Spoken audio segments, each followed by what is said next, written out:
There are, as I said, 2 government senators and myself as chair, and the committee secretary, Lynn Beverley. In terms of these, who's in the room today? Not who's on the committee. I know who's as I said, there are 2 opposition senators and myself as chair, and none of the government senators, the 3 government senators, were able to make it today. When were they advised of the committee meeting, and did you as chairman make any inquiries as to whether they were in the country, in the town, or anywhere else? Yes, we did, and they were unable to make it here today. Let me again make the point that we have sought advice. I have certainly sought advice, and the advice that I have received is that it is perfectly appropriate practice for us to provide notice to those participating members who have expressed an interest in the work of this committee, and we've continued to do so at a regular basis. Well, this makes a complete farce of the whole parliamentary system when you have a committee hearing at urgent notice without any government members, with most of the members of the committee apparently not receiving notice of it, to investigate a report which I understand, I haven't seen, is 5 kilograms in weight, and you're expecting us to ask serious questions of witnesses overnight. I mean, this makes a complete farce of the whole process, and the fact that you have no government member in the room, and Senator Eggleston and I hanging on at the other ends of the country, and me only for a little while before my plane leaves, is just so fast. And can I suggest that you might adjourn the hearings until such time as senators can have a look at the Commission of Audit report and properly prepare themselves and get to Canberra to question these witnesses. With respect, Senator Macdonald, the non-participation of government senators is something you need to take up with members of this committee on the government side. Senator Macdonald, please let me finish my statement.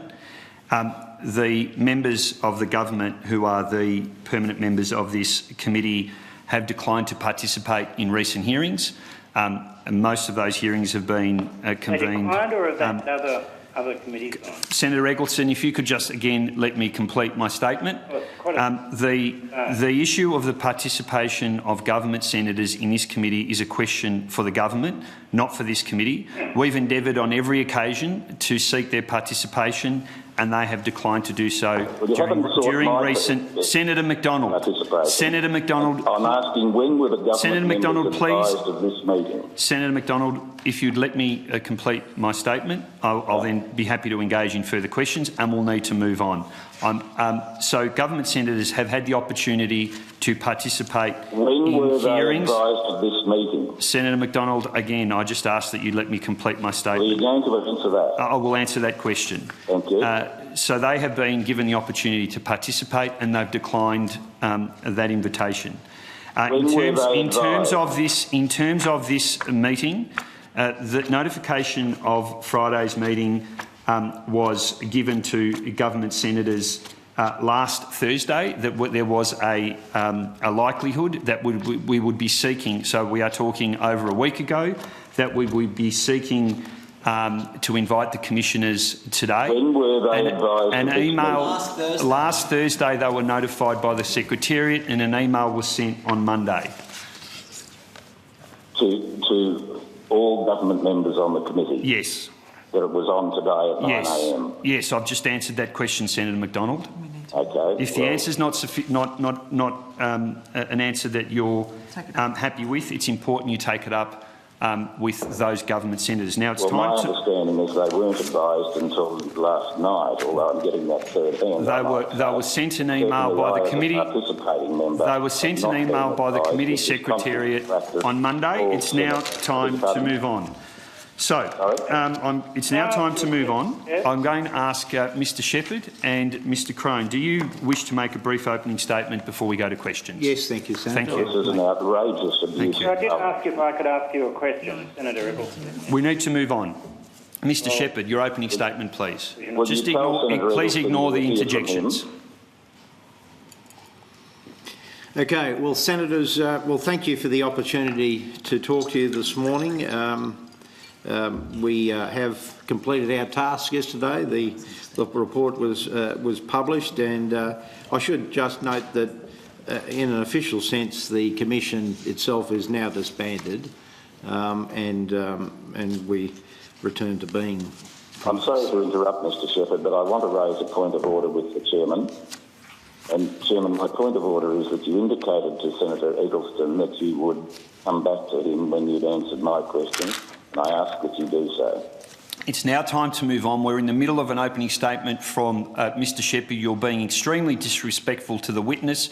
Mr Shepherd, please proceed with your opening statement and ignore the interjections. You are being disrespectful to the Senate and to senators. I'm raising a point of order. I'm apologising to Mr Shepherd for interrupting him, but I am raising a point of order. And that point of order, Mr Chairman, is that you made a ruling that you would come back to Senator Eggleston as soon as you had dealt with my queries, and you haven't done that, and I ask that you do so. Senator Macdonald, it's becoming clear that the continued operation of this hearing will become untenable if you continue, which may in fact be your intention. Mr Shepherd and Mr Crone have... apologise for that. That is an outrageous slur.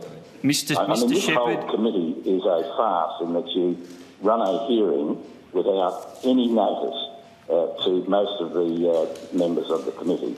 It's just a farce. Now, can you address my point of order and go to Senator Eggleston for the issues he wanted to raise before the witnesses were called? In the interest of perhaps showing the respect that Mr Shepherd and Mr Crone deserve, I'll ask what the issue that Senator Eggleston wanted to raise was. So could you please raise that? It's a question of wording. You said the coalition senators declined to appear. I suspected, in fact, they had other commitments, and I think you created an impression of disinterest on the part of the coalition senators, which I think you should respectfully remedy by saying they had other commitments. Senator Eggleston, if the inference in my response was that they declined to appear because they weren't interested in participating in this committee, then that wasn't the imputation. They declined to appear. I'm not sure on what basis. I can't give you that information. If it was in fact because they had other commitments, then I accept that. I'm happy to put that on the record. Let's return... You must use more appropriate language. Well, they declined to appear is a statement of fact, Senator Eggleston. I can't tell you on the basis on which...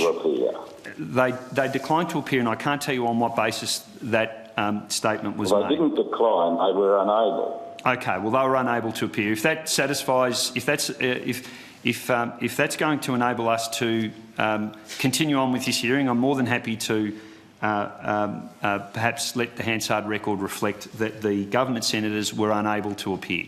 Thank you. And Mr Chairman, can I just indicate in courtesy to the committee that at 9:45 I have to leave to catch a plane because I was unaware that this hearing was on until late last night.